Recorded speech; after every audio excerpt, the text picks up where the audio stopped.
Hello, California Southern Baptist family. Welcome back to 7 Questions. I am personally super excited to invite Sandy Wisom-Martin to our interview conversation. Sandy, thanks for being here with us. I'm delighted to be with you, Sarah.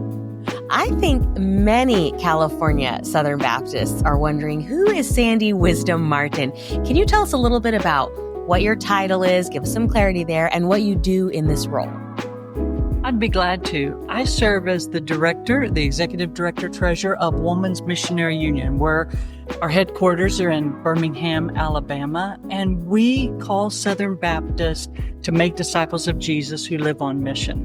So are you there right now at the kind of headquarters? I'm right here at the headquarters in the lobby. You might see people walking behind me in a minute. I love it. Thank you so much for taking time to be with us for this really timely interview because, you know, so many churches right now are taking the Lottie Moon Christmas offering as we speak. That's right. We love Lottie season. And I think it would be fair for a lot of our leadership to make the connection between you and Eva. Eva's kind of a household name around here, and Yes. Sandra Hughes as well. I'm sure you're familiar with both of them. We are. Sandra brought her newborn baby to our board meeting last year. She was the youngest mother we've had at National WMU in a long time. It was great to have both her and Isabella. That baby's a little bit of a celebrity in Southern Baptist life, I think. Yes. Well, let's get to it and start getting to know you a little bit better. Thanks again for being here. So do you listen to any podcasts? You know, not everybody does, but this is sort of the day for them.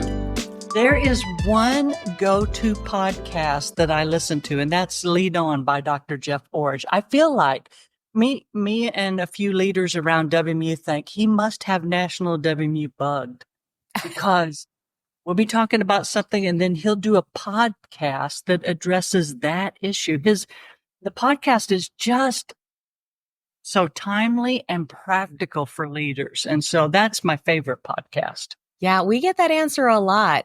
We kind of claim Dr. Orridge as a Californian, you know. Yes, he is beloved, but now he's beloved by all Southern Baptists. Yeah, it's kind of special that we get to share him.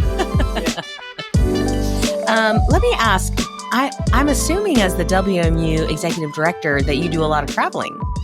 Would that be fair? I do. In fact, I keep a daily log of activities, and I just counted up. I think I'm to 63,400 miles for this year.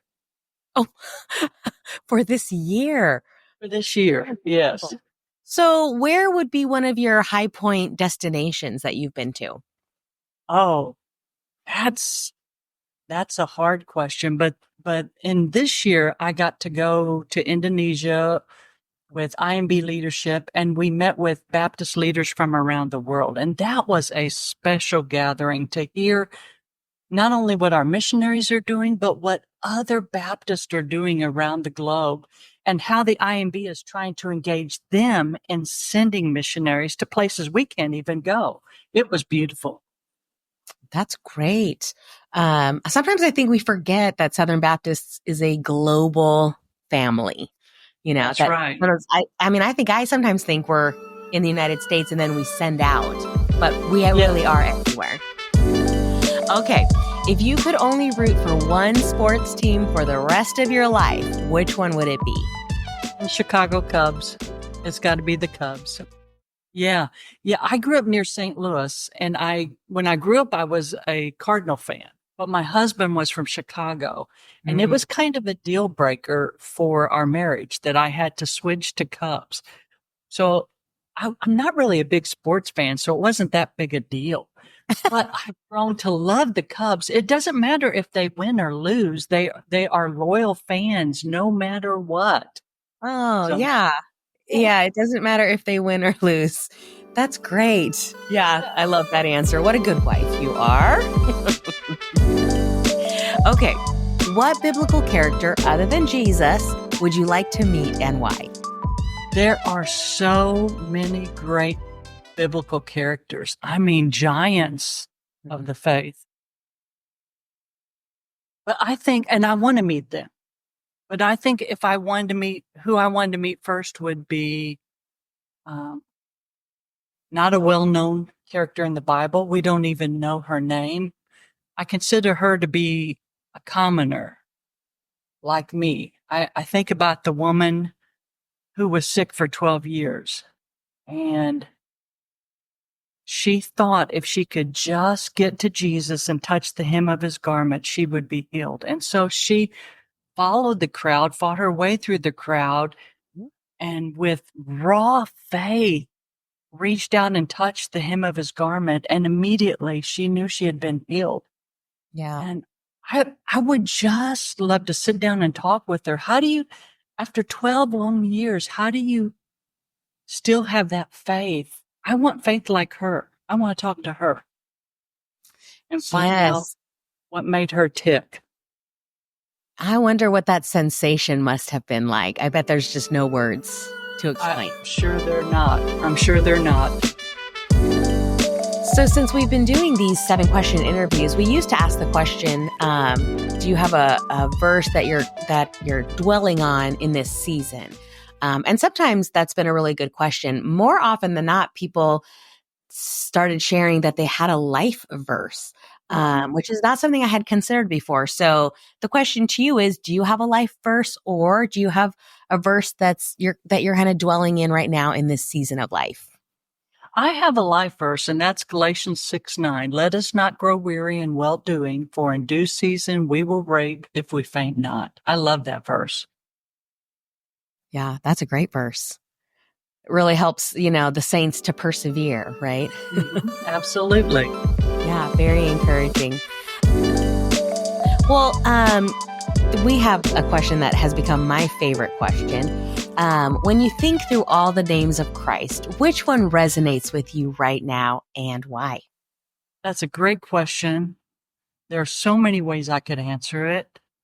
I think the one that resonates with me the most is cornerstone, Oh, but not for the reason that you might think. okay. In the book of Acts, when it says Jesus is the cornerstone, before that it says he was the stone rejected by the builders. And it is so easy to have a pity party, to get depressed and to feel dejected. And then you look at that verse and you think, Christ, the stone that was rejected by the builders. Of course, you're going to be rejected. He was rejected, and he became the most important stone in the whole foundation. And so, cornerstone is the one that resonates with me the most. Yes, that is a very interesting take that I've never thought of before. Yeah, because we kind of put Jesus in that cornerstone spot and we don't connect with it so much, but this was very helpful for me. Alrighty, so while we have you here, is there anything you want to say to California Southern Baptists? I have been so excited to see the work of California Baptists. There have been a couple times I've been out and toured what God is doing through California Baptist.